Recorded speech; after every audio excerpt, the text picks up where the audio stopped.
If you clicked on this video, the chance is you either know of warrior cats and/or adoptables, or you have no clue about it and want to learn more. In either case, you're in the right place because today I'll be going over my warrior cat adopt design process and explaining tips and tricks on how you can make your own successful designs. Hi, my name is Maple or Maple Ferns, and I've been a mainly cat-based artist selling my adopts online for the past couple of years. I've had a pretty consistent presence online through Instagram and Toy House, and previously part of the YouTube animation meme community, but I don't want to talk about that. However, I always wanted to try YouTube commentary and art-related conversation videos. So now, with the new year, I thought it would be a perfect time to step into it. Today's topic, as stated before, will be my design process, how I come up with my ideas and inspiration, general design tips, and much more. So let's start. First off, what is an adoptable, you may ask? An adoptable, in short terms, is a design made with a specific intent to sell for someone else to adopt in quotation marks. When people buy an adopt, it may be used for multiple different things. For example, role-playing, commissioning other artists or drawing it themselves, or just for personal use. There's multiple ways of selling an adopt through real currency, in-game currency like Robux, art from another person, or trades. There is a large community and culture around adopts, which can be saved for a whole other video. Adopts can be made or based off of basically anything, but for today's topic, in the area I specialize in, we're talking about warrior cat adopts, or more generally, just feral cat adopts. To start most of my adopts and designs, I like to go to every artist's favorite website, Pinterest. When I'm trying to get initial inspiration for my designs, I like to find some sort of accessory or theme that I want to base everything else off of. For today's design, I found this sort of antique Victorian-inspired hanging lantern. Immediately, I had the idea for an antique metalwork-inspired design, and the rest just kind of flowed from there. I then found similar items and images that communicated the vibe and theme that I was going for, and added everything to one file. Eventually, I came up with this. Now, I will state that I don't do this for all of my designs. Sometimes I already have a clear idea of how I want my design to look or what themes I want them to have. But especially for this video, I wanted to include this part as I feel like it can be really useful when you don't know where to start. Taking inspiration from places like Pinterest can also really help to add variety to your designs. I feel like with some of my older designs, I used to default to more basic accessories like random flowers or leaves without using references, which there's nothing wrong with, of course, but finding references and images can open you up to a wider range of more unique types of accessories, which can make your design stand out and look like it has a lot more thought put into it.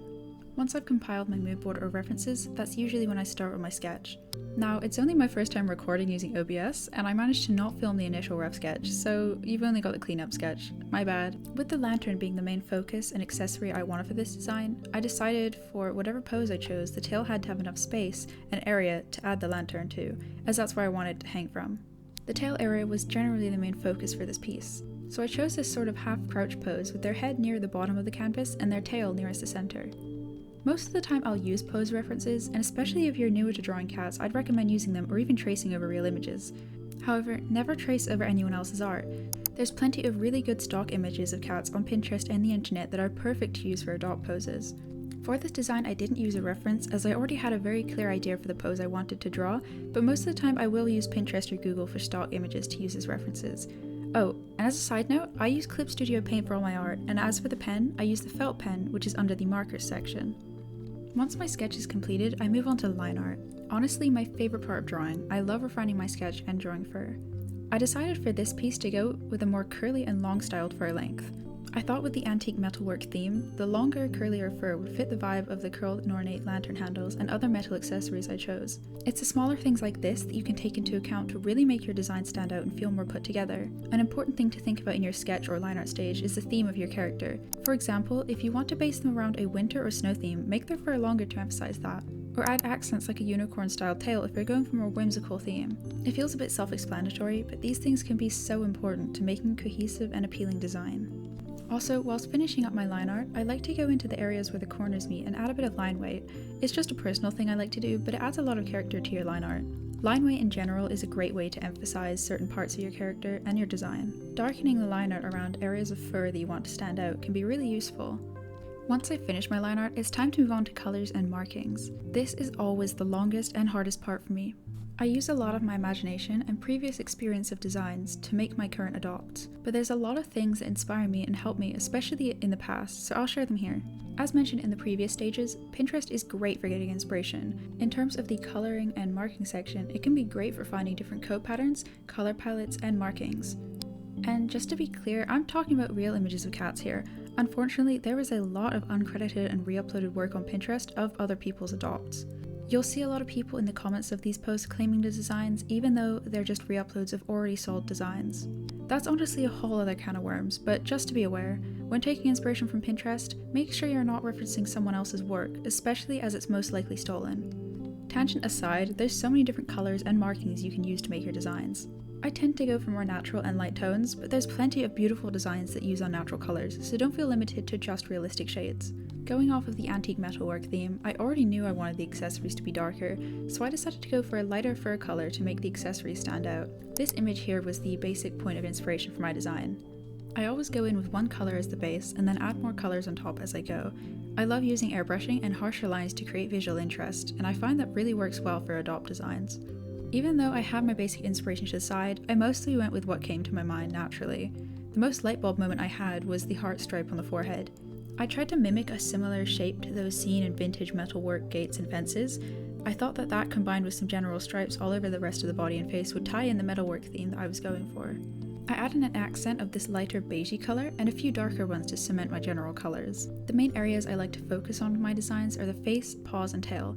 I think if you have a solid design for those, it makes designing the rest of the body a lot easier. When coloring, I like to play around a lot with tonal correction and gradient maps. It's important to do some trial and error with this to see if your colors aren't saturated enough or if they're too monotone. I accidentally tend to make my colors too desaturated sometimes, so checking my values and colors along the way really helps me. I also like to blur the edges of where some of my markings meet. I find that by making them slightly fuzzy, it can help your design to appear softer and less sharp, if that's the look that you're going for. And also just a general note, warrior cat designs don't have to be realistic, especially when it comes to accessories. A lot of the time they kind of defy physics, but that's just part of the design. This can be seen in the colors you choose as well. Seeing unnatural color palettes are very common and doesn't make the design any less valid. Another random thing I like to add is little dots and freckles all across the fur. I find that can really spice up a design that may otherwise be quite plain. With my colors finally finished, this is where my process may differ to some people's. This is just what I found works best for me though. Once my colors are done, I move on to rendering and finishing touches for the main drawing. I like to color my line art, usually going for a color slightly darker than the one I use for the fur as a basic rule of thumb. I also alter the color slightly through tonal correction and gradient maps, but this is very experimental for me, so I can't really explain my process. Mostly just trial and error for this part. I also touch up the eyes, adding color to the lashes and more detail to the irises. Lastly, I add whiskers and merge all the layers together. This part is definitely controversial and really not necessary, but having one single layer just makes my brain happy. I'm not sure how else to explain it. With my main image complete, I finally start on the accessories. Yeah, I didn't forget about the main part of the design, I just leave it until last. I like adding my accessories on top instead of with the line art so that the design below can be easily read without parts being obstructed by an accessory. Basically, if I hide the accessory layer, it's still a complete design underneath. I started with the lantern, tracing over my reference image to help get the proportions correct. It's completely okay to trace over reference images as long as it's not someone else's work. It can really help you to learn the basic lines of an object, and especially for more complex objects like this lantern, I think it's super useful. However, I don't recommend tracing everything as that can stunt your growth as an artist in the long term. I also added the set of keys from the mood board. I thought that adding these with the same bronze rendering I did for the lantern would tie things together neatly. Lastly, I added earrings and a bracelet cuff.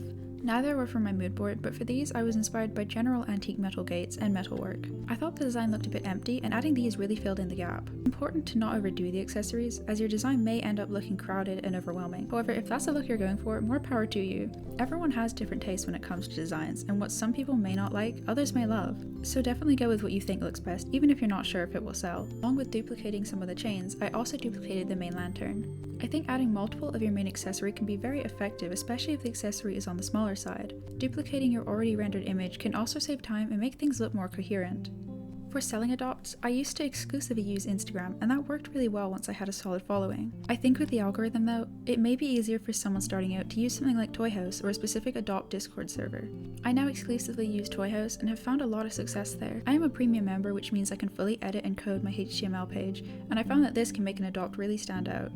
I won't go into my specific pricing and posting process, as I feel like that could be in another video entirely. But as a basic note, 99% of my adopts are BTA, which means bid to adopt. This critter will have a starting bid of £20 and will be up on my Toy House when this video is posted, so go check them out if you want them to be yours. And with that, my process is finished.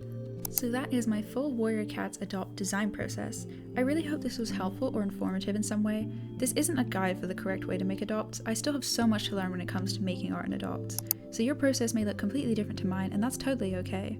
It took me quite a few years to get where I am today, so try not to be discouraged if your designs don't sell or if you're having trouble making them. At the end of the day, enjoying the process is the most important thing about all of this. I know it's cliche, but I don't think I'd be here doing art if it wasn't my true passion, and I'm incredibly grateful to be able to sell my work online. Success doesn't happen overnight, but if you keep trying and keep working at your skills, then you're bound to find it one day.